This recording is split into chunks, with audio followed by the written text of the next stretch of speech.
का जागते रहो और सब समय प्रार्थना करते रहो ताकि तुम परीक्षा में न पड़ो। इस समय है कि हम परीक्षा में न पढ़ने की वजह के लिए हमको अपनी आत्मा में विश्वास के साथ में प्रार्थना करना है। तो विश्वास का इस्तेमाल कीजिए। वचन कहता है हमारा जीव पक्षी के समान चीड़ी मार के जाल से छूट गया, जाल फट गया और हम बच निकले। क्यों? क्योंकि हम प्रार्थना में थे। जो यहोवा जो आकाश और पृथ्वी का करता है, हमारी सहायता उसी के नाम से होती है। वचन कहता है यिर्मयाह नबी का ग्रंथ अध्याय 33 वचन संख्या 3, तू मुझे पुकार मैं उत्तर दूंगा। तो हमारा हृदय, हमारा जीवन उस चिड़ी मार के जाल से छूट गया क्योंकि वो फट गया। यहोवा जो आकाश और पृथ्वी का करता है, हमारी सहायता उसी की ओर से होती है। धन्यवाद धन्यवाद धन्यवाद सर्वशक्तिमान, आप महान हैं, आप पवित्र हैं, आप सत्यनिष्ठ हैं, आपके जैसा कोई नहीं। ये समय है वास्तविक संग्रहता को सुनने का। आइए हम अपने पवित्र और विश्वास में जीवन में परमेश्वर के वचन को ग्रहण करें आत्मा की सच्चाई के साथ। आज दिन 26 सोमवार, हमारा आज का वचन, प्रारंभिक वचन कहते हैं इब्रानियों की पुस्तक अध्याय 6 वचन संख्या 10, क्योंकि परमेश्वर अन्यायी नहीं कि तुम्हारे काम और उस प्रेम को भूल जाए जो तुमने उसके नाम के लिए इस रीति से दिखाया कि पवित्र लोगों की सेवा की और कर भी रहे हो। जब आप अपने विश्वास को दिखाते, पवित्र लोगों की सेवा करते हुए और जो आप करते भी रहते हैं, परमेश्वर का वचन इब्रानी अध्याय 6 वचन संख्या 10 के अनुसार हमें बहुत साफ शब्दों में कहता है। वचन का शीर्षक है परमेश्वर नहीं भूलेगा।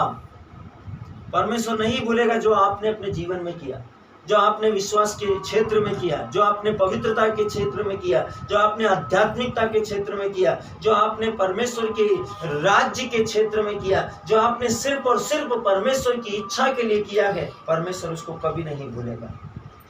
वचन कहता है, क्या आप जानते हैं कि सुसमाचार के लिए आप जो कुछ करते हैं उसका प्रतिफल मिलेगा? हाँ, निश्चित ही मिलेगा। दाऊद की कहानी याद है। दाऊद अपने पिता की भेड़ों की रखवाली करने में कटिबद्ध था। जैसे उसके पिता ने उसको जिम्मेदारी दी कि तू भेड़ बकरियों को संभाल, उसने उनकी रखवाली की और उनको हिंसक पशुओं से और जंगली सिंहों से, रीछ से, भेड़ियों से सुरक्षित रखा, उनको बचाया। जब कभी भी भेड़िए ने उनके ऊपर अटैक किया, आक्रमण किया, दाऊद ने प्रभावी रूप से उन भेड़ियों का सामना किया और उनके मुंह में से कि उसकी भेड़ें उन भेड़ियों का शिकार हो सकती थी, उसने उनके मुंह के सामने से उनको झपट कर बचा लाया। वो ईमानदार था, वो विश्वास योग्य था, वो उसको करने के लिए कटिबद्ध था। वचन कहता है, परमेश्वर का सर्वशक्तिमान का वचन कहता है, यद्यपि दाऊद ने जो किया था उसे किसी ने नहीं देखा, तो भी परमेश्वर ने उस पर ध्यान दिया। उसने उसका हृदय देखा और उसे प्रतिफल दिया। जब यह समय था कि प्रभु इस्राएल के बच्चों को दूसरा राजा दे, तब साउल की जगह राजा बनने के लिए प्रभु ने दाऊद को चुना, क्योंकि वे एक अच्छा चरवाहा था, क्योंकि वह एक आज्ञाकारी था, क्योंकि वह एक विश्वास योग्य था, क्योंकि उसके अंदर परमेश्वर का भय था और वह परमेश्वर की बुद्धि के द्वारा संचालित किया जा रहा था। यद्यपि वह अपने पिता का सबसे छोटा बेटा था, तो भी परमेश्वर के अभिषिक्त ने सिर्फ दाऊद का अभिषेक किया।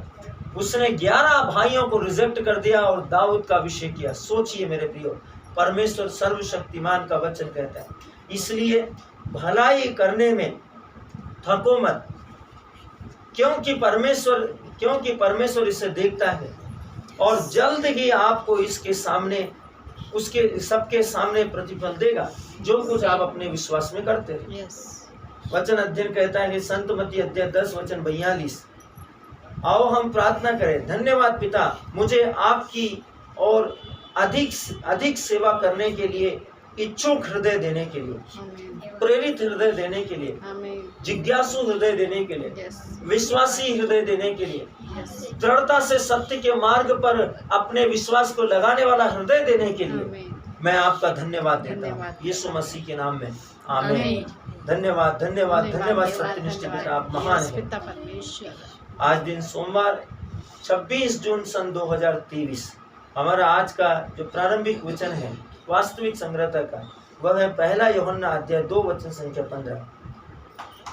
वचन कहता है, तुम ना तो संसार से और ना उसकी वस्तुओं से प्रेम रखो। यदि कोई संसार से प्रेम रखता है तो उसमें पिता का प्रेम नहीं। इसके बाद में समझाने के लिए कुछ बाकी रह ही नहीं सकता, रह ही नहीं जाता, सब कुछ इसके अंदर आ जाता है।